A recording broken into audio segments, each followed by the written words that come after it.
Hello à tous et bienvenue dans cette nouvelle vidéo. Après avoir testé un van, un profilé, un intégral, eh bien nous n'avons toujours pas trouvé le camping-car idéal pour remplacer notre bon vieux Benjamin.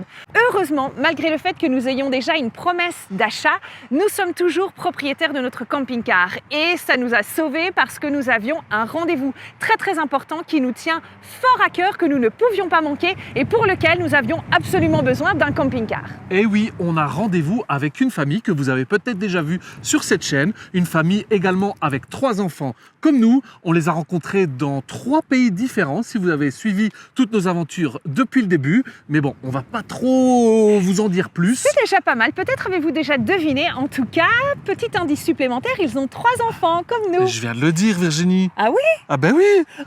J'ai déjà dit qu'ils avaient 3 enfants. Ah bon? Ben oui. Donc voilà, restez bien accrochés, c'est parti, on part à l'aventure. Et pourtant, que la montagne est belle, comment peut-on s'imaginer, en voyant un vol d'hirondelles, que l'automne vient d'arriver? C'est parti! Hop, hop, hop, hop, hop. Avant de vous emmener avec nous. Et la minute papillon. Doucement, gamin, pas trop vite. doucement. Bon, alors, avant de partir au soleil, on croise les doigts.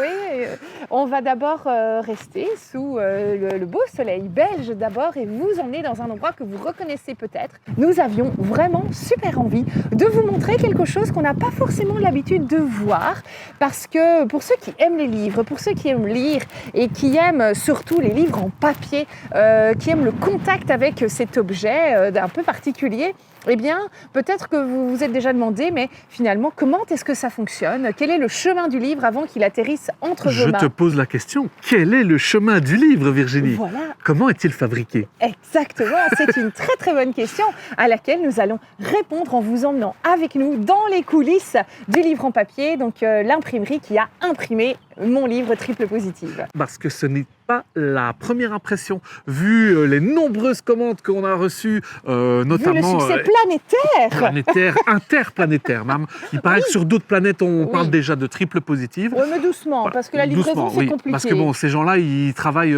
7 jours sur 7, 24 heures sur 24. Non, donc, voilà. On a eu énormément de commandes, on vous en remercie énormément. Et bien sûr, on a eu cette opportunité, on vous y emmène. Et puis juste un petit truc avant de vous y emmener, c'est que pour tous ceux qui ont déjà lu le livre, merci, n'hésitez pas à aller mettre un petit commentaire, votre avis du livre sur le site Babelio. Voilà, c'est tout. C'est tout ce que je voulais dire. Maintenant, on peut y aller. Allez, c'est parti. En observant avec attention l'impression de la couverture de mon livre, je prends conscience de toutes les étapes parcourues ces dernières années. De l'écriture de mes tout premiers textes sur notre blog, au besoin irrépressible et urgent d'écrire encore à l'annonce du cancer. Je ne compte plus les heures passées à écrire, relire, corriger, mettre en page, corriger encore. Ce projet fou prend vie dans cet atelier et je mesure à quel point je suis heureuse et fière du chemin parcouru. Il n'y a pas de petits rêves, pas de petites ambitions, tant qu'on vibre et qu'on avance vers son objectif. Bon voilà, j'espère que cette immersion dans le monde de l'imprimerie, qui est un peu une petite séquence à part sur la chaîne des Popoines, mais ça vous aura fait plaisir. Voilà, on a eu un super accueil de cette petite entreprise belge, oui, parce que c'est fabriqué en Belgique, on y tenait énormément. Oui, et vraiment, moi j'ai apprécié ça, j'ai trouvé ça génial de voir en fait l'envers du décor. Je suis une grande lectrice depuis que je suis toute petite, et donc de pouvoir voir de mes propres yeux comment on fabrique un livre, j'ai trouvé ça vraiment super intéressant. Et puis j'ai adoré, on le savait déjà, mais qu'on nous réexplique la démarche aussi écologique du livre en papier, avec des valeurs et puis un souci aussi de produire en ayant le moins d'impact possible. Donc ça c'est plutôt cool. Et donc parce qu'ils sont que 4 à travailler là-dedans. Ouais, c'est fou. Et ils produisent je ne sais pas combien de milliers, peut-être pas des millions, mais des centaines de milliers de livres. Ouais. Ils sont 4 et donc on a eu un superbe accueil, on a eu vraiment une visite personnalisé, Ouais, c'était très, très génial. chouette. Et puis voilà, donc dernier petit mot, il ne pourrait pas y avoir de livre sans lecteur. Et donc merci déjà à vous tous. Si vous avez lu mon livre Triple Positive, Si vous l'avez déjà, dites-le nous en commentaire. Et si vous ne l'avez pas encore, vous savez ce qu'il reste à faire. Exactement, vous savez. Rendez-vous sur les Poipoines et puis vous verrez que je pense, en tout cas pour le moment, des retours qu'on reçoit, c'est plutôt positif et ce livre pourrait peut-être vous apporter plus que vous ne le pensez. Oui, parce qu'il agit un peu comme un médicament, ce livre. On nous a dit ça, c'est un médicament. Une ode à la joie de vivre, etc. C'est pas du tout un livre qui va vous plomber l'ambiance, quoi. Non, C'est pas. c'est une Il nous histoire ressemble. vraie, Il nous mais, ressemble. voilà, ouais. Allez, Donc, bon, allez. maintenant ça suffit, on part en voyage.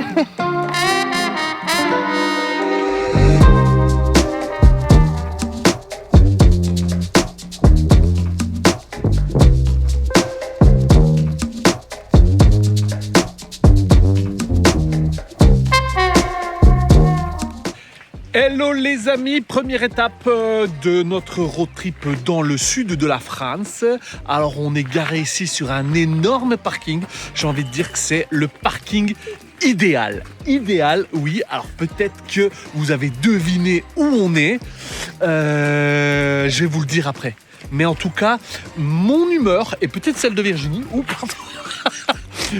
En tout cas, mon humeur et celle de Virginie c'est un pluriel. Non, attends, Mon humeur est inversement proportionnelle à la météo. Oui, parce qu'en fait, on a déjà... l'habitude de la pluie, Voilà, nous. on a déjà roulé 800 km, tout le monde nous dit oui, sud de la France, il fait beau, regardez ici. Alors on aurait bien pu rester chez nous, je suis sûr que même il fait plus beau chez nous qu'ici. Mais bon, si on est descendu dans le sud de la France, c'est pour une bonne raison, c'est une très bonne raison, et vous allez le découvrir par après. Mais en attendant, on va faire une petite halte ici. On va visiter un endroit qu'on nous a déjà parlé. Dont on nous a déjà parlé, si je peux me On va visiter un endroit dont on nous a déjà parlé. Très bien. Il était un peu sorti de nos têtes et puis c'est vrai qu'on était là tout juste à côté, un petit détour de 40 minutes et on y est. Donc voilà, on profite du soleil, c'est les vacances. C'est les La vacances. pluie ne nous arrête pas. Nous sommes toujours prêts à découvrir et à explorer ce que le Exactement. monde a à nous offrir. Tels des baroudeurs. Non, trêve de plaisanterie, on est ici sur le parking du palais idéal du facteur cheval. Alors, vous connaissez peut-être cette histoire, nous, vaguement. Donc, semblerait-il qu'il y a un facteur. Il a construit un palais idéal.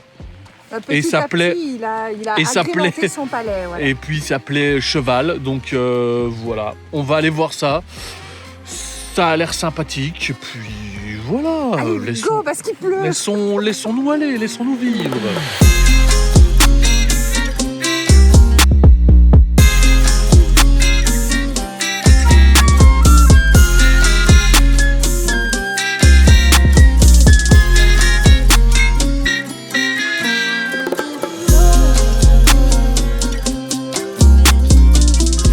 Les amis, deux petites infos, enfin deux petites réflexions. Alors, je sais pas ce qui fumait ce monsieur Cheval, mais en tout cas, ça devait être de la bonne, hein, parce que il en a de l'imagination, le type. Hein, il a ramassé des cailloux, des coquillages, des trucs. Il a fait des escaliers, des grottes, des crèches, des trous, des sculptures. Enfin, c'est assez fou. Et deuxième petite info, à ne pas confondre avec le cheval idéal du facteur palais. C'est complètement autre chose. C'est non, il faut pas confondre les deux, quoi. Donc voilà, comme ça, vous savez.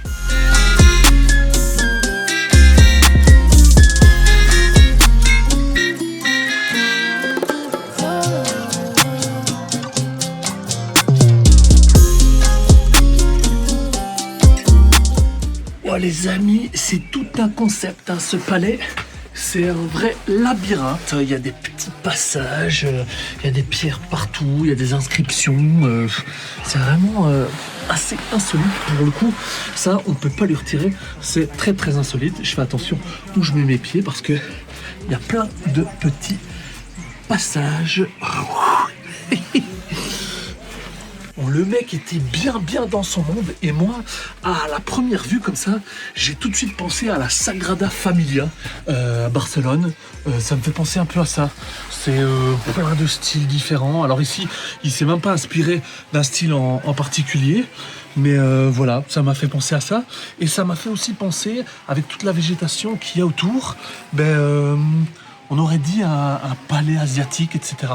Alors on n'a toujours pas été en Asie. Mais je sais pas pourquoi, ça m'a fait penser à ça. C'est vraiment incroyable ce genre d'endroit, je trouve que ça réveille notre âme d'enfant. Il y a plein de choses à voir un peu partout, c'est en dehors de tous les codes, on peut toucher, on peut observer, on se sent pas mal à l'aise, comme on peut l'être parfois dans certains musées avec des œuvres d'art. Et puis c'est complètement fou, c'est vraiment barré et ça me fait penser très fort à un palais qu'on a visité à Sintra. Je crois que c'est le palais de la Regaleira, quelque chose comme ça. Et c'était vraiment dans le même genre, complètement loufoque et ça permettait vraiment de faire s'envoler notre imagination et vraiment un super endroit à visiter avec des enfants. Et même quand on est grand en fait.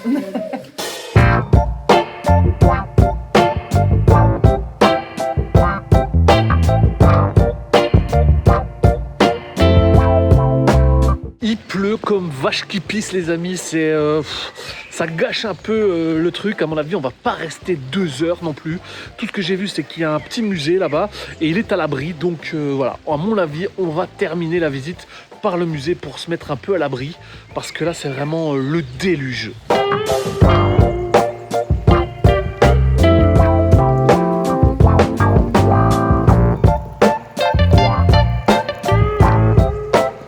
Franchement, super visite, je ne regrette absolument pas d'être venue ici avec les enfants. C'est un endroit vraiment génial que je vous conseille de visiter. Ça prend pas trop longtemps. En plus aujourd'hui, il n'y avait pas grand monde à cause du mauvais temps. Et vraiment, je trouve que c'est plein d'enseignements parce que en fait, on se rend compte que quand on a un rêve, il n'y a pas forcément besoin d'avoir beaucoup de moyens, d'avoir de grands diplômes. Il faut se lancer, il faut du courage et c'est ce que nous apprend ici le facteur cheval. Donc superbe visite. Et puis alors surtout, n'oubliez pas d'aller visiter le petit musée. Pareil, c'est assez court, mais je trouvais ça intéressant de suivre l'histoire du facteur cheval, le contexte, pourquoi est-ce qu'il a réalisé ce palais. Et puis voilà ce qui en découle à l'heure d'aujourd'hui. Il y a plein d'artistes qui représentent son œuvre parce qu'elle est reconnue mondialement. C'est pas rien quand même. Donc franchement, vraiment une belle découverte dans cette région. Il manquerait plus peut-être que le soleil, mais bon, c'est pas forcément indispensable, le soleil est dans notre cœur.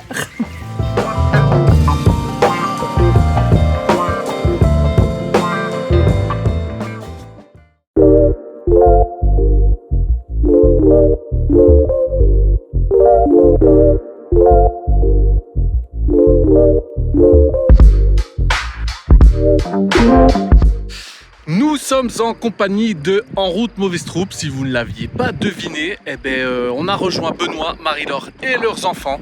Alors pour ceux qui ne savent pas, c'est la famille avec qui on a passé le plus de temps en tour d'Europe. On a visité la Grèce, l'Albanie, la Bosnie également. On s'est quitté en Bosnie, donc on a passé d'énormément de bons moments avec eux et donc on avait hâte de venir leur dire bonjour ici. Alors on est clairement dans le sud de la France. On est en Provence, dans le Var, on est là-bas tout en bas quoi. Et comme vous voyez, il y a une belle petite météo et aujourd'hui on s'apprête à aller visiter, on le voit peut-être pas parce que c'est flou, c'est le monastère de la Sainte-Baume. Alors ça nous fait penser fortement au monastère d'Ostrog au Monténégro. Donc petite randonnée, on monte beaucoup. Je pense qu'on va vraiment monter beaucoup pour arriver là-bas tout en haut. Et puis de là en haut, à mon avis, il y aura une belle vue, ça c'est sûr. Et puis c'est l'occasion pour nous de repartager tous nos bons souvenirs avec Benoît et Marie-Laure. Et voilà, ça fait toujours très plaisir d'être accueillis. Et en plus ici dans le sud de la France, il fait beau, on entend les cigales. Je sais pas si vous entendez les cigales. On vous emmène pour une randonnée comme on les aime tant. On commence avec enthousiasme, mais la météo ne nous fait pas de cadeau. La chaleur est accablante et on se retrouve vite à faire des pauses pour s'hydrater tellement on transpire, c'est horrible.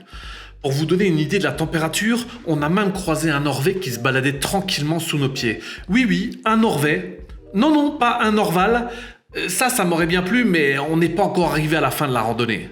Comme vous êtes sur une chaîne YouTube remplie de bons conseils pour tous vos prochains voyages en camping-car, en voici un de plus. Non, il n'y a pas de toilette là en haut. Il faudra vous soulager en bas. Après de nombreuses pauses, nous sommes enfin arrivés au sommet. Et là, la récompense ultime nous attend. La vue magnifique depuis le monastère de la Sainte-Baume.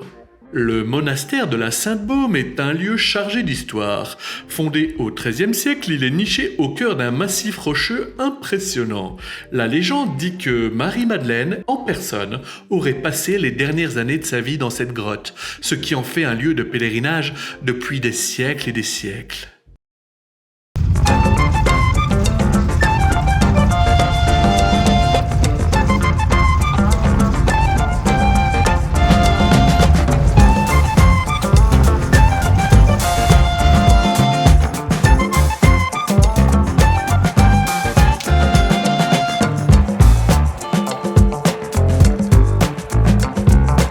Hello les amis, deuxième jour ici dans le sud de la France. On est toujours avec En route mauvaise troupe, donc c'est-à-dire Benoît, Marie-Laure et leurs 3 enfants. Et il s'avère que quand on s'était rencontrés en Bosnie, Benoît avait fait une initiation à l'escalade sur des vraies falaises en Bosnie. Si vous n'avez pas vu cet épisode-là, je vais vous le remettre tout juste ici ou là, je sais jamais.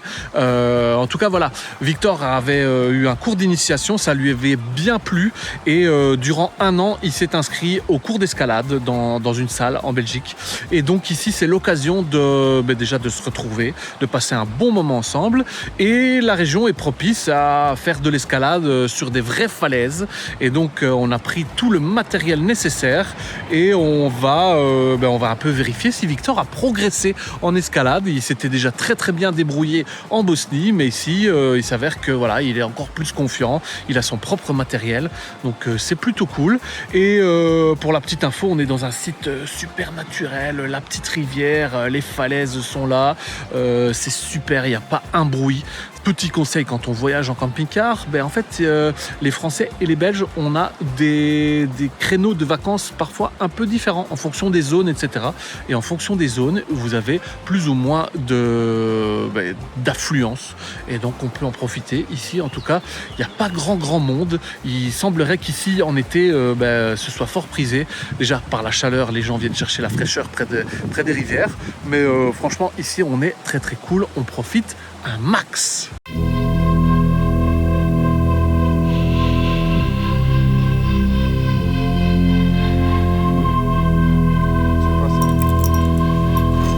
Tout le monde est hyper concentré à l'approche de la première escalade. On vérifie les mousquetons, on check les baudriers, on fait et on refait les nœuds de sécurité. On écoute bien les consignes prodiguées par Benoît. On dirait pas comme ça, mais la tension est palpable. Et puis vient le premier contact avec la roche et le défi d'atteindre le sommet de cette première voie d'escalade.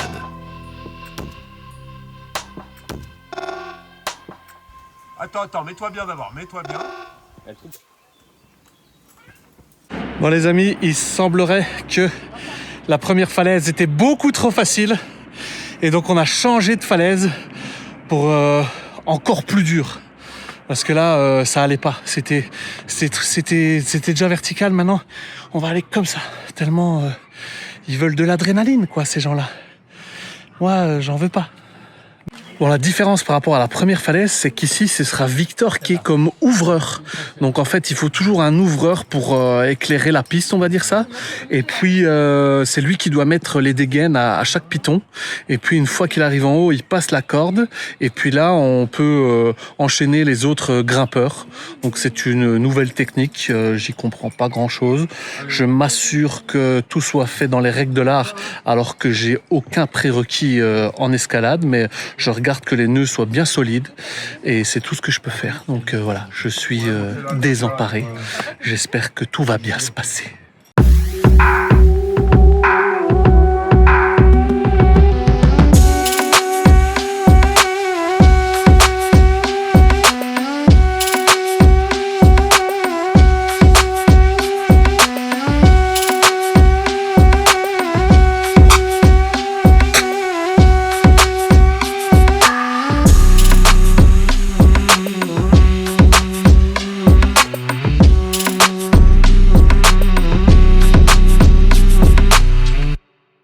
Bon, lors de notre tour d'Europe, les grandes étapes pour les enfants, c'était les skateparks.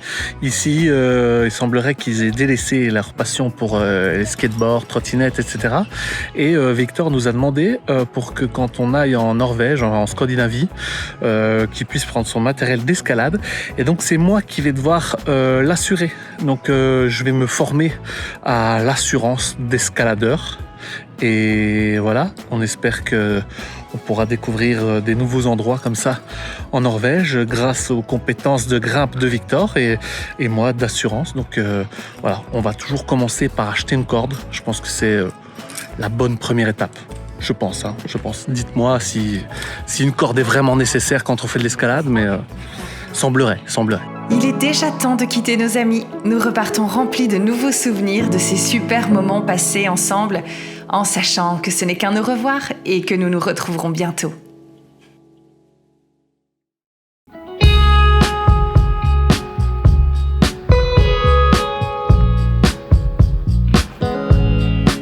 Deuxième jour d'escalade, on a préparé tout le matériel, on a un gros sac à dos avec tout dedans et on s'est garé ici. On est à l'entrée des Cévennes, je sais plus trop. On est au nord de Alès.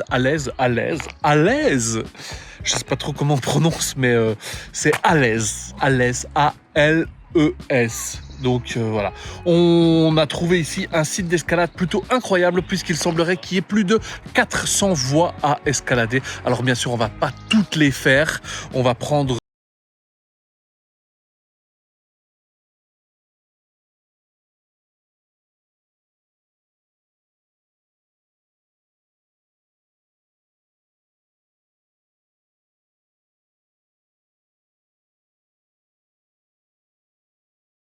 Je pense qu'avec la météo qu'on a aujourd'hui, on va passer une bonne après-midi. Alors Virginie, qu'est-ce que tu nous prépares là? Alors là, on part sur un petit croque-monsieur, bien croustillant, bien doré à la poêle, accompagné de sa tortilla espagnole, avec la petite touche de la mama. Bon, vous vous en doutez, pour arriver au pied des voies d'escalade, il y a souvent une petite randonnée. Il faut donc marcher. Et c'est très peu souvent plat. Ça monte, ça se mérite quand même. Ça se mérite d'aller jusque là en haut. Mais ça va aller. Ça vaut la peine. Les enfants vont adorer. Moi aussi, on va prendre un bon bol d'air.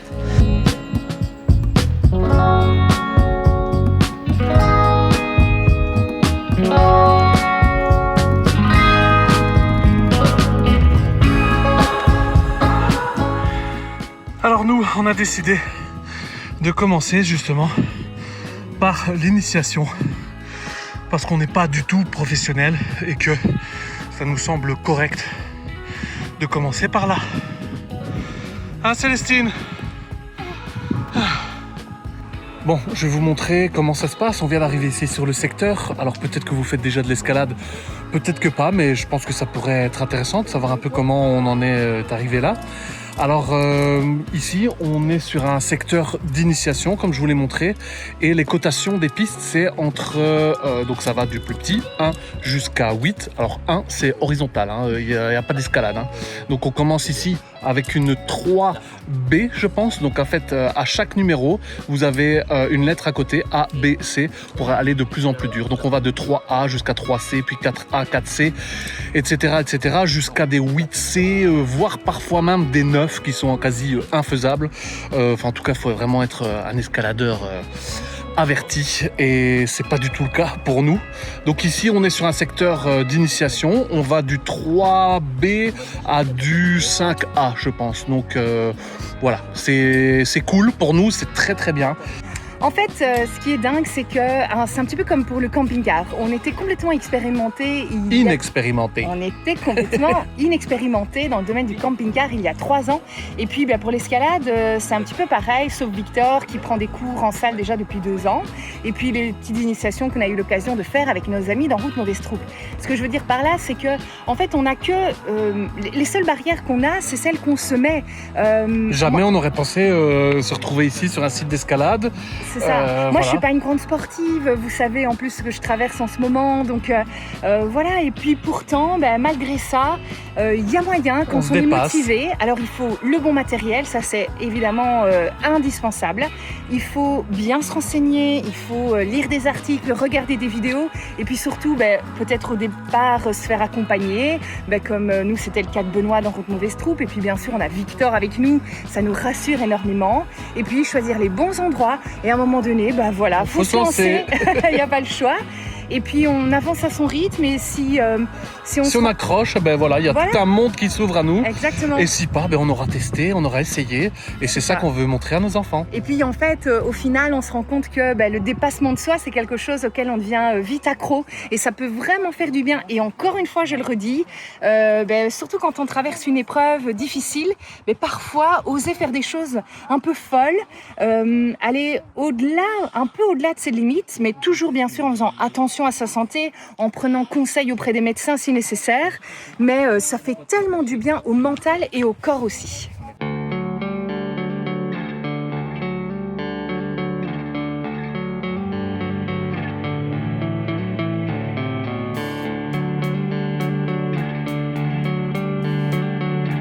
Moi, j'ai pas peur, ça va. Là, c'est une 3A, je crois. Mais ça, c'est facile parce que moi, je fais des 4B des fois et voilà.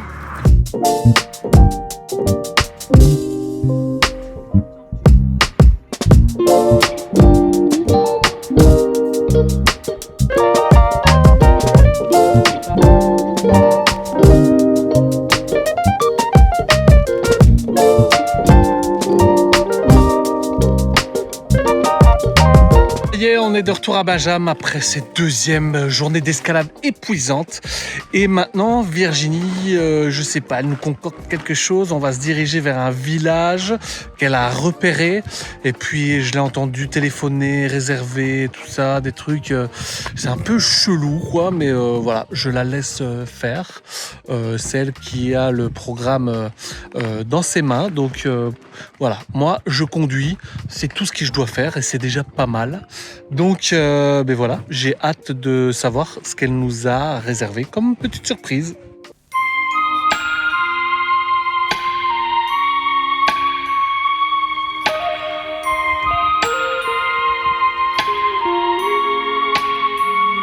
Nous voici donc arrivés sur notre petite aire de camping-car privé. C'est tenu par un couple de propriétaires très très sympathiques. Ça s'appelle la Ferme Théâtre. C'est plutôt original et particulier. Ils accueillent ici des camping-cars sur un terrain. C'est très très nature. C'est joliment préservé et assez accueillant. Et puis là en haut, il y a une boutique et surtout un théâtre qui apparemment, déjà rien que la salle est assez agréable et un peu particulière. Et il y a régulièrement des représentations sur la vie de Jean Ferrat, qui est un auteur, compositeur, chanteur français, quand même très très très connu et qui est décédé ici pas loin. Donc je suppose, je ne connais pas bien son histoire, mais je suppose que son histoire est fort liée à la région dans laquelle nous sommes actuellement, en Ardèche. Et donc, c'est plutôt original. Je me suis laissée tenter par cette expérience-là. C'est la première fois qu'on fait ça. Vous savez que nous, on est plutôt adeptes des spots nature. Mais je sais pas, j'avais envie de quelque chose d'un petit peu différent. Et puis moi, le théâtre, c'est quelque chose que j'aime beaucoup. Je trouve l'initiative vraiment géniale dans ce petit village de La Blachère. Je crois que c'est ça le nom. J'ai un doute. Non, je crois que c'est ça. La Blachère. Bon, à la base, c'est pas ici que je voulais venir. Je me suis trompée de nom. À la base, je voulais venir à La Baume. Mais c'est pas grave, on va découvrir la Blachère et puis on verra ce qu'on y fait ici. Je sais qu'il y a un petit marché le dimanche matin, qu'il y a pas mal de promenades à faire également. Donc voilà, vous le savez, nous c'est les Poipoines et donc il n'y a pas vraiment énormément de programmes bien établis. On se laisse vivre, on profite de la vie et c'est tout ce qui compte. Alors quand vous roulez ici, quand c'est pas trop beau, c'est les Cévennes. Dès que ça commence à être beau, boum, vous êtes en Ardèche. Dites-moi en commentaire si j'ai raison ou pas. C'est même pas vrai ce que tu racontes. Les Cévennes, c'est super beau. N'importe quoi. Alors l'Ardèche, c'est beau aussi. En fait, la France est très belle, hein, c'est vrai, il n'y a rien à faire. Bon, alors évidemment, pas autant que la Belgique. Ça, faut pas exagérer. Dites-le en commentaire, tiens, ce que vous en pensez. Non, mais qu'est-ce que c'est que tous ces sujets polémiques-là? On s'en fiche au final, de toute façon. L'important, c'est de découvrir et voilà, peu importe. Il y a des très, très beaux endroits partout en France, partout en Belgique aussi. N'hésitez pas à venir faire un tour dans notre beau plat pays. C'est une super destination pour les vacances d'été parce que je pense que dans cette région-ci, en été, il fait très très très très chaud. Si vous voulez avoir un temps plus ou moins correct et pas trop trop chaud, venez en Belgique cet été et n'hésitez pas à aller faire un tour sur notre site internet parce que j'ai fait un guide magnifique sur la Belgique en camping-car. Il regorge de petites pépites. Non, pas des pépites. Non, pas des pépites. Il regorge de superbes activités à faire dans notre pays avec plein de chouettes astuces. Donc voilà, laissez-vous tenter.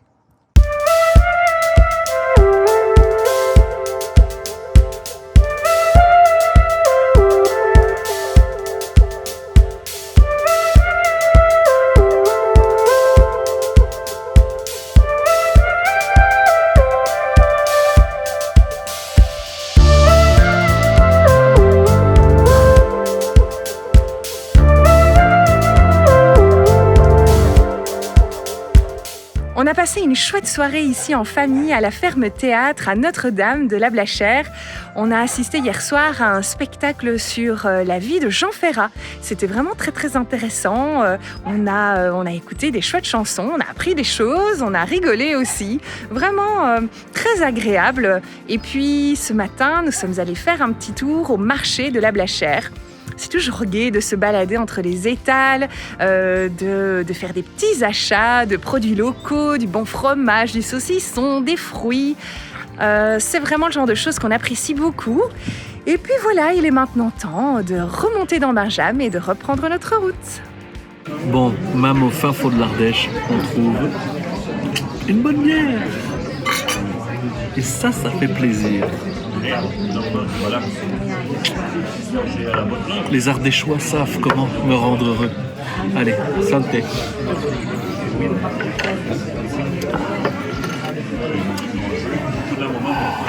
Les vacances.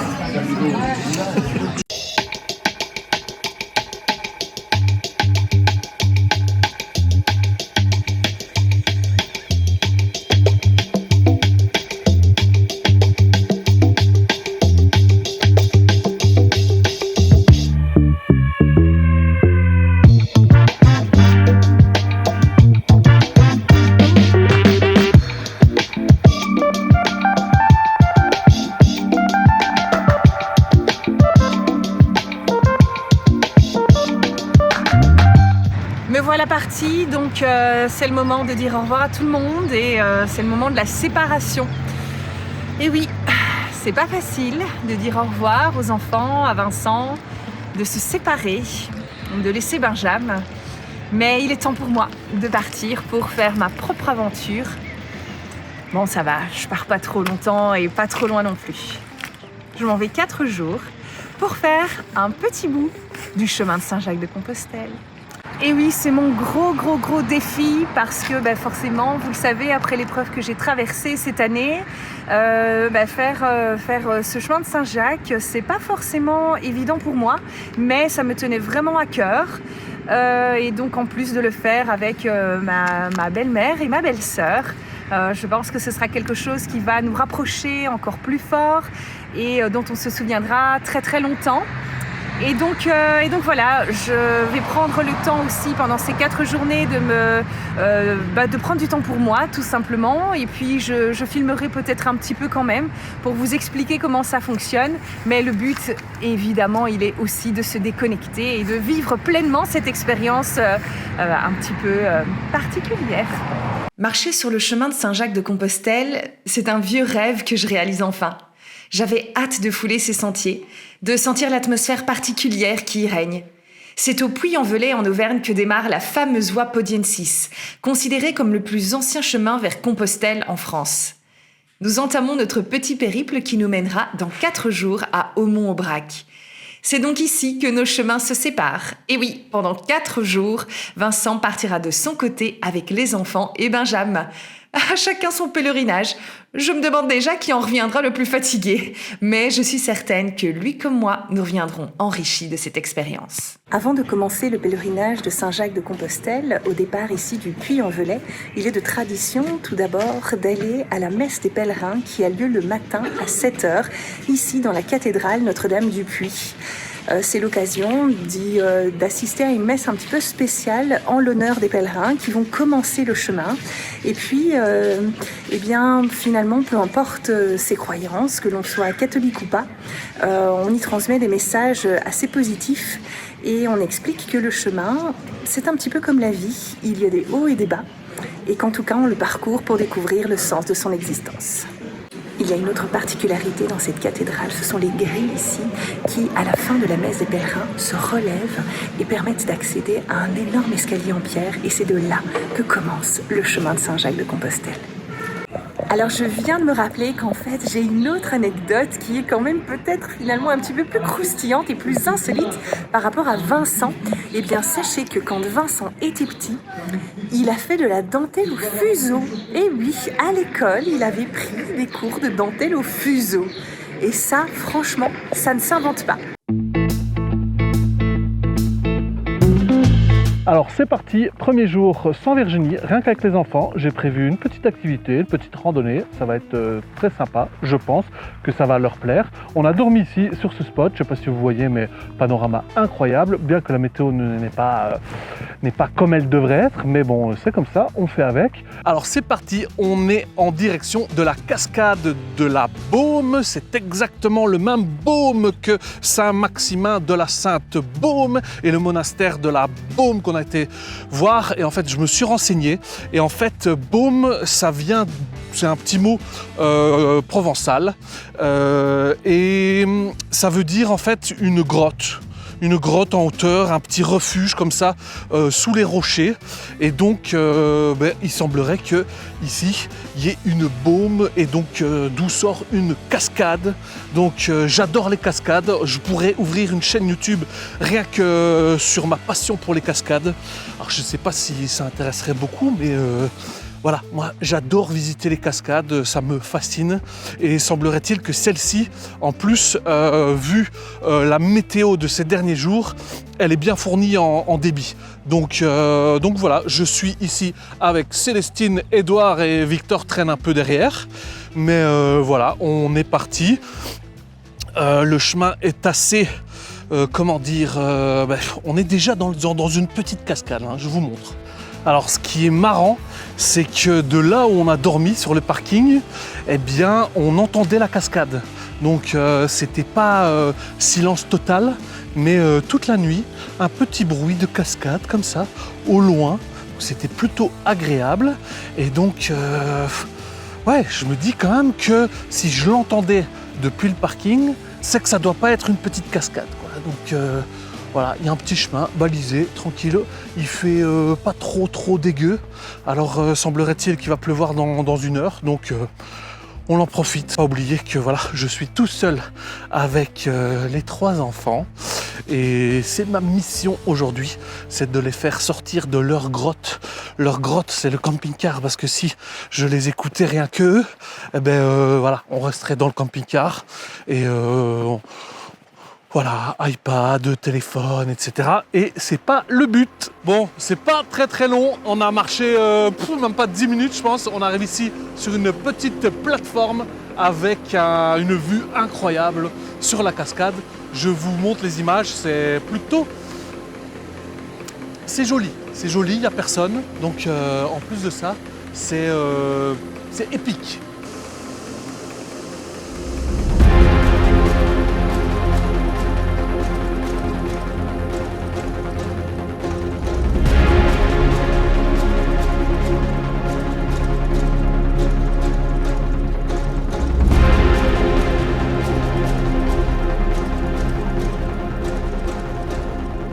On la voit très très bien la cascade depuis la plateforme là en haut, mais il y a un petit panneau accès cascade, donc on pourrait aller au pied de la cascade et il y a un petit chemin, donc on continue à descendre. J'espère que vous m'entendez bien parce que ça commence à faire un bruit vraiment, un bruit de cascade quoi, tu vois, un bruit d'eau qui tombe quoi. Donc voilà, je fais attention, je mets mes pieds parce que c'est quand même assez raide, mais je suis trop content d'être là.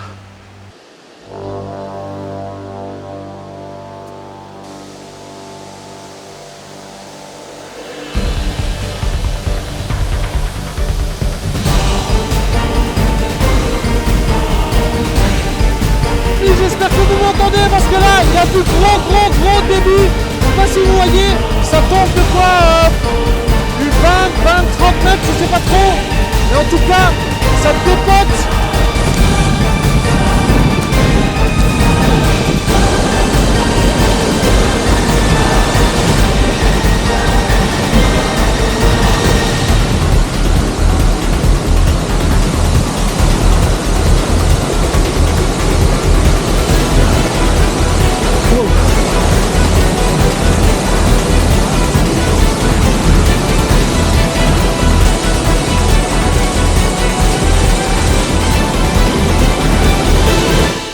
Les amis, il y a moyen de monter là tout en haut. Alors le chemin il est très raide, mais en tout cas, je ne sais pas si vous le voyez ici, c'est ça la baume, la fameuse grotte où ouais, vraiment si vous êtes dans le coin, que vous n'avez pas de tente, rien du tout, vous pouvez monter à la grotte et vous pouvez dormir là quoi. C'est assez impressionnant. Alors le chemin il glisse bien en plus de ça parce qu'il a plu à mon avis ces derniers jours, donc c'était assez rocambolesque, mais la vue est juste géniale quoi.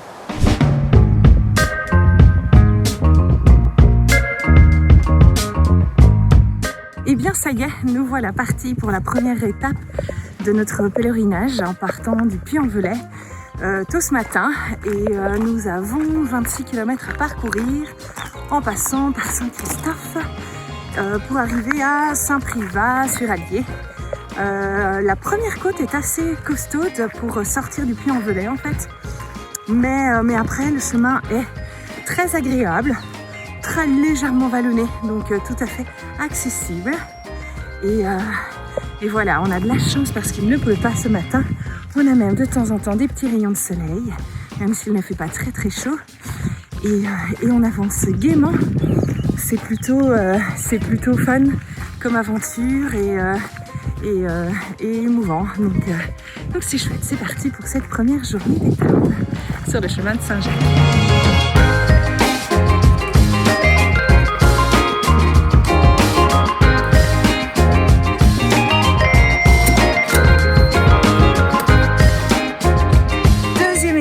Sur le chemin de Saint-Jacques-de-Compostelle, nous avons dormi à Saint-Privat sur l'Allier et aujourd'hui nous avons à peu près 19 km à faire.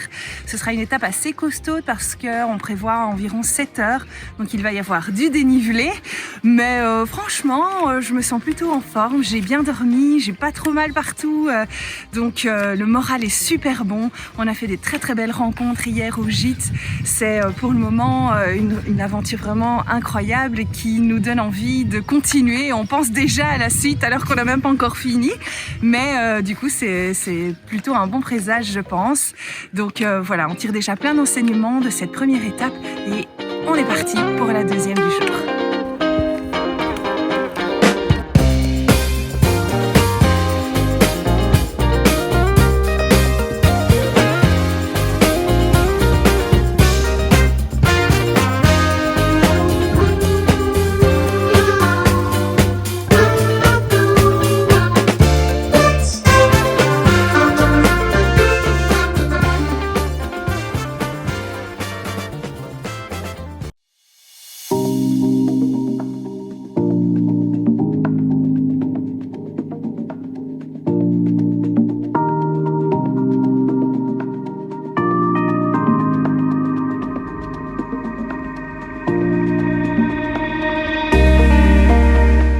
Deuxième jour sans Virginie, je suis toujours avec les enfants et cette fois-ci c'est avec Édouard que j'ai fait le tour de ce magnifique lac, c'est le lac volcanique du Bouchet. Victor et Célestine sont restés au camping-car et moi avec Édouard, on a fait le tour de ce fameux lac. Alors ça fait 3 km on dirait, c'est super calme, il n'y a personne. Alors je suppose que en été, en tout cas quand la météo est plus clémente et les températures un peu plus élevées, il y a plus de gens parce qu'ici on est clairement seul au monde, il y a un silence total, absolu, on est en pleine nature. Et puis voilà, comme je vous l'ai dit, le petit tour fait 3 km et sachez que là-bas il y a un bar. Donc si vous cherchez une randonnée avec un petit resto pour une petite glace ou une petite bière à la fin, c'est faisable, sauf qu'aujourd'hui il est fermé, donc pas de bol pour moi, mais bon c'est comme ça, hein, parfois c'est comme ça, il faut s'adapter. En tout cas, je ne sais pas s'il est fermé à cause de la météo et que la saison n'est pas encore lancée ou si c'est fermeture normale. Mais bon, voilà, sachez que c'est super agréable. Et alors, deuxième petit point que je vais vous montrer après, c'est justement le parking pour les camping-cars. C'est un spot parfait, à peu près. Je vais vous montrer tout ça. Alors comme promis, je vous fais un petit topo du site ici. Le parking, le spot, il est vraiment idéal. Alors ici, en haut, vous avez un petit parking bien plat. On est tout seul ici. Comme vous entendez, non, vous entendez rien parce qu'il n'y a pas de route, il n'y a pas de passage. Donc ça, c'est vraiment cool. Et alors, regardez ici. En fait, je ne sais pas si c'est la commune ou je ne sais pas qui. Mais en tout cas, ici, vous avez un terrain complètement gratuit avec des espaces individuels pour les véhicules de loisirs, vannes, camping-cars, camions, etc. Là-bas, vous avez un autre camping-car et puis là-bas, vous avez un autre van. Donc voilà, on est très espacé, on va pas s'entendre, on va pas être serré comme des sardines comme sur l'aire de Gruissan si vous aviez suivi cet épisode. Ici on est vraiment en calme, donc si vous cherchez un spot en pleine nature avec des activités de rando, j'ai oublié de mentionner, mais en fait on peut même se baigner dans le lac, c'est baignade autorisée, donc voilà, qu'est-ce que vous voulez, vous cherchez de la rando, baignade, vélo, VTT, en pleine forêt et sans que ça vous coûte quoi que ce soit, vous êtes, je pense, les bienvenus au lac volcanique du Bouchet.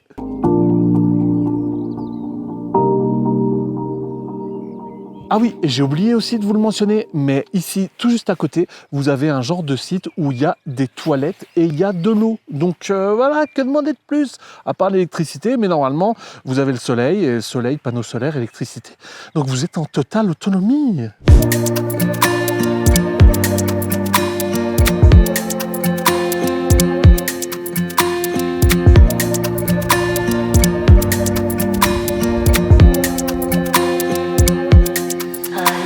Troisième jour de notre aventure. Aujourd'hui, nous irons donc j'ai déjà oublié le nom, de Saugues jusqu'à Saint-Alban sur Limagnole. Et voilà, le démarrage s'est très très bien passé. Après quelques petits rituels, maintenant on a nos petites habitudes déjà de marcheuse. L'étape d'hier était assez costaude. On nous avait prévenu, on le savait, que pour faire à peu près 20 km et demi, il fallait environ 7 heures. Et je pense qu'on a mis un petit peu moins quand même, finalement, on a mis 6h30, mais il y avait un énorme dénivelé.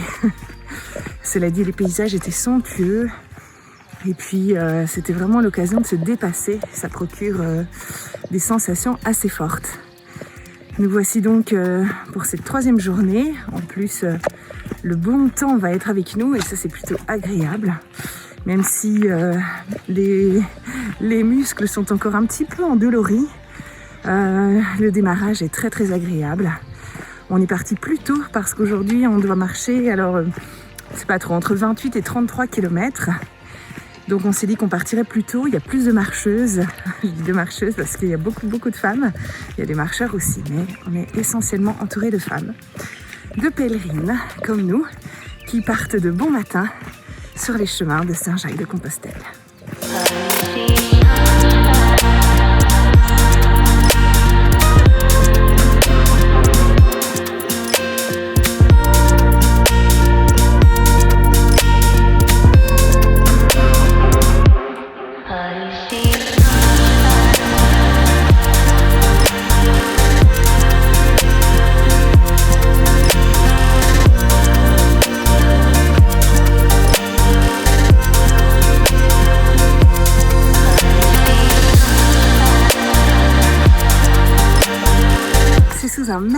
soleil que nous voici partis pour notre dernière étape de notre chemin de Saint-Jacques, en tout cas de cette première aventure sur le chemin de Saint-Jacques, parce que on se dit déjà que ce ne sera certainement pas la dernière fois que nous foulerons ces chemins, tant l'expérience nous plaît, nous enrichit.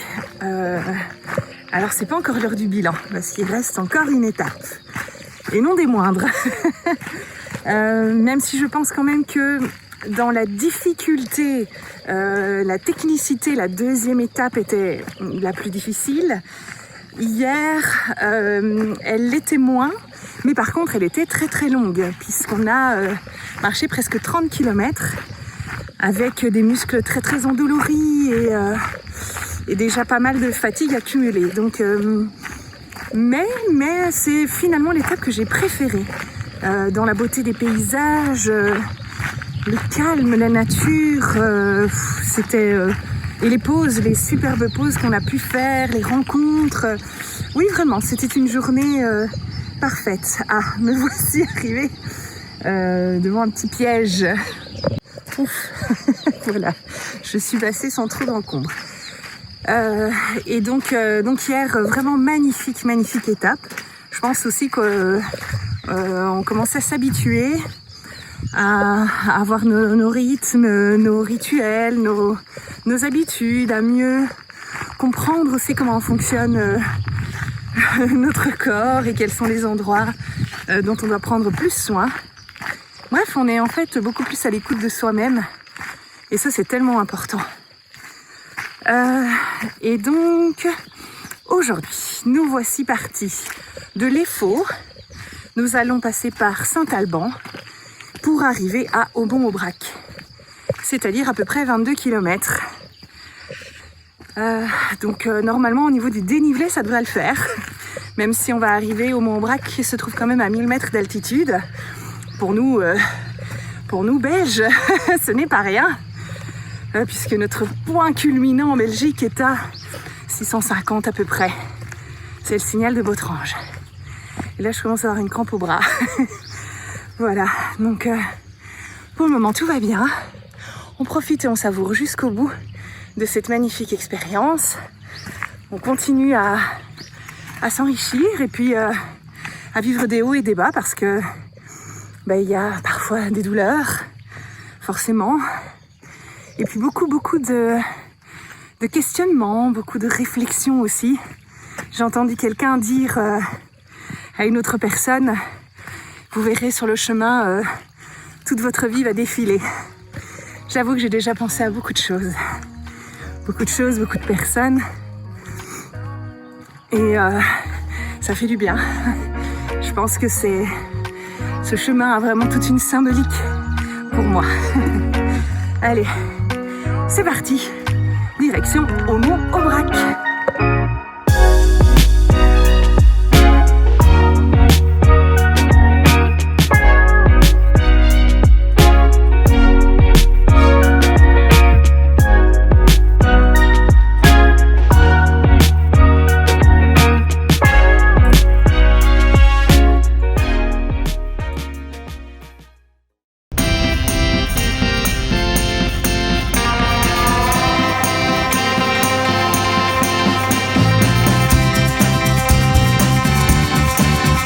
Troisième jour sans Virginie et tout se passe pour le mieux, on va dire ça. Aujourd'hui, on a marché, on a escaladé, on a randonné. J'ai même été courir ce matin. C'est pour vous dire comme quoi la région me donne vraiment beaucoup d'énergie ici. Alors, on est dans les gorges de l'Allier. C'est vraiment magnifique. En plus de ça, il n'y a personne. J'ai l'impression que c'est pas touristique en fait.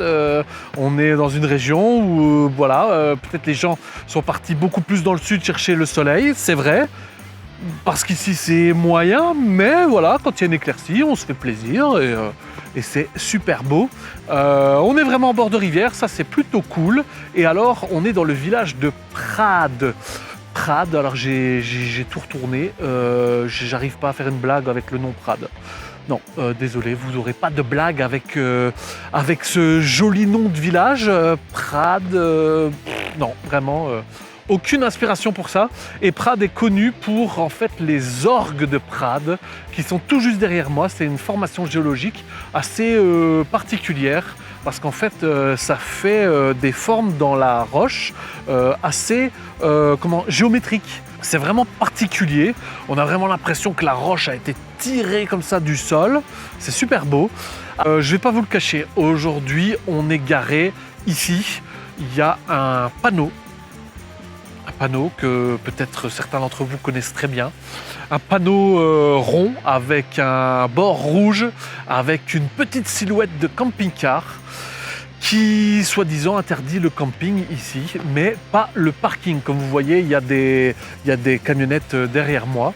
Donc je me suis dit, bon ben voilà, je pense que ce panneau-là, de 1, n'existe pas dans la loi. S'il y avait quoi que ce soit, je pense qu'on peut réfuter les procès, parce que sur le procès verbal, ce panneau-là n'existe pas.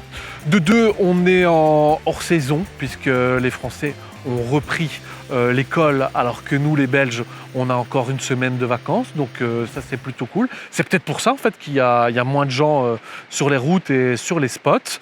Et puis je me suis dit, ben voilà, je pense que je fais de mal à personne. Je vais pas faire de camping, je vais faire du parking. C'est-à-dire que je ne vais pas ouvrir la bande solaire, mettre la table, les chaises, etc. Non, ça, c'est pas du tout mon genre. Je ne vais pas vraiment m'afficher comme campeur. Je vais juste dire s'il y a quoi que ce soit. Je dirais que voilà, je suis un parqueur. Je suis juste parqué ici pour la nuit.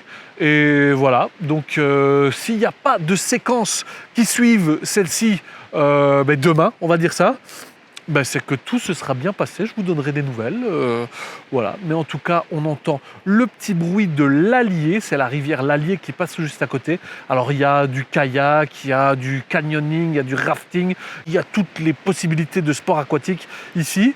Et puis Victor et Édouard, Célestine jouent au foot tranquillement.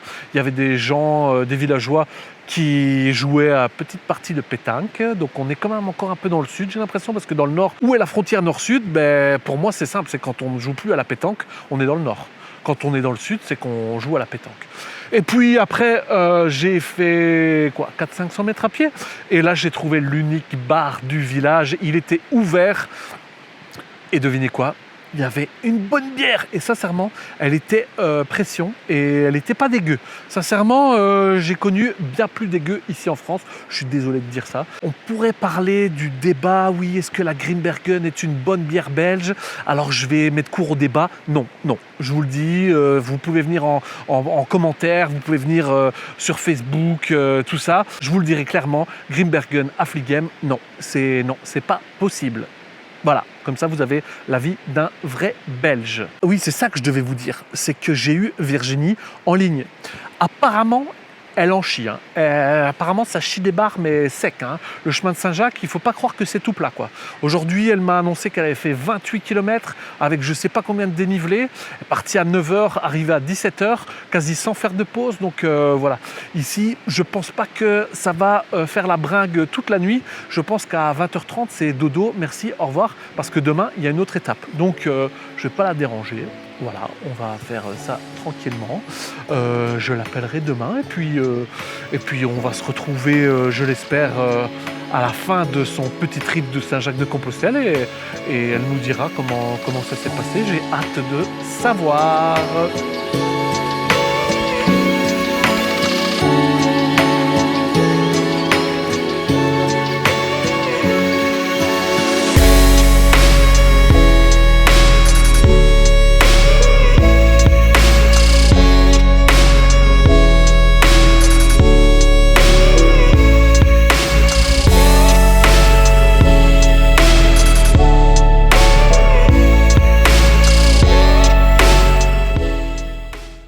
On va arriver à Aumont-Aubrac, qui est la dernière étape du chemin de Saint-Jacques pour Virginie. Donc on vient de se trouver une petite aire ici. Alors c'est un parking, il est clairement mixte, c'est réservé pour les camping-cars. Bon, bien sûr, il y a des voitures dessus, mais ça, c'est pas grave. On a trouvé une place, on est tranquille. Et puis, d'ici, je pense, 2-3 heures, Virginie devrait arriver à la fin de son périple à pied. Donc, on a hâte de la retrouver. En attendant, on va se manger un petit saucisson. J'ai encore quelques petites bières belges dans la soute. Donc, on va se mettre tranquillement là. On va attendre. Et parce qu'attendre, c'est aussi faire quelque chose. Donc voilà, on est plutôt pas mal. Et en plus de ça, ici, il y a un terrain de foot. Donc, Edouard, Célestine et Victor jouent. Voilà. La vie, quoi. Ce qu'il y a, c'est qu'en camping-car, on va un peu plus vite qu'à pied. Donc voilà, je suis le premier sur le spot et on attend avec impatience Virginie qui nous dira après comment elle a ressenti cette expérience de 5 jours de marche à travers l'Auvergne, la Lozère, je pense, un peu de Cantal, enfin toute cette région-ci, sachant qu'elle est partie de Puy-en-Velay jusqu'ici, donc je pense qu'il y a même plus que 100 km à pied. Donc pour moi, c'est déjà un exploit, parce que franchement, il faut le faire dans la condition physique et dans tout ce qu'elle a vécu ces derniers mois. Donc voilà, je sais même pas sûr que moi j'en serais capable. Peut-être que je devrais me lancer le défi. Je sais pas, on verra bien. En tout cas, on l'attend avec impatience.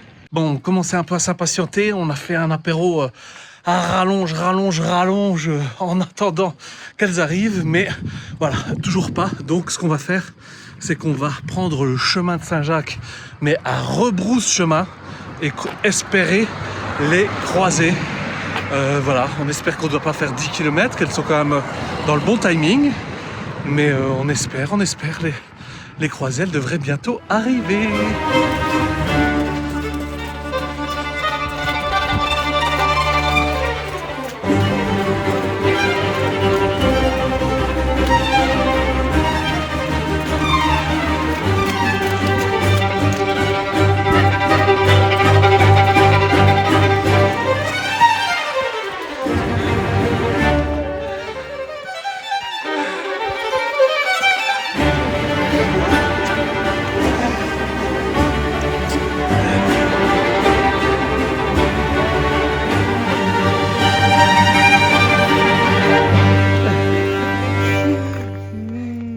Voici de retour dans Benjam après cette incroyable aventure sur les chemins de Saint-Jacques-de-Compostelle. Je la conseille à tous, que ce soit juste pour une petite étape ou pour un plus long morceau et pourquoi pas atteindre le fameux Saint-Jacques-de-Compostelle. En tout cas, moi je sais que c'était la première mais certainement pas la dernière fois parce que c'est une aventure incroyable qui m'a beaucoup enrichi. Et si bien sûr il y a encore d'autres étapes, on n'hésitera pas à la partager sur la chaîne. Merci d'avoir regardé cette vidéo. C'était une vidéo un peu plus longue, donc on sait que ceux qui sont encore ici jusqu'à la fin, ce sont les fidèles. Un tout grand merci. Vous êtes de plus en plus nombreux sur la chaîne, ça fait très plaisir. Et concernant la suite de nos aventures, il nous reste encore un véhicule à tester. Vous le savez, on a déjà testé des véhicules. On cherche le véhicule idéal pour notre road trip en Scandinavie. Le road trip commence le 6 août, donc si vous n'avez rien raté, abonnez-vous. Et si vous voulez vraiment suivre toute cette aventure en live, suivez-nous sur Instagram. Un tout grand merci de nous suivre. Au plaisir, à la prochaine vidéo. Ciao.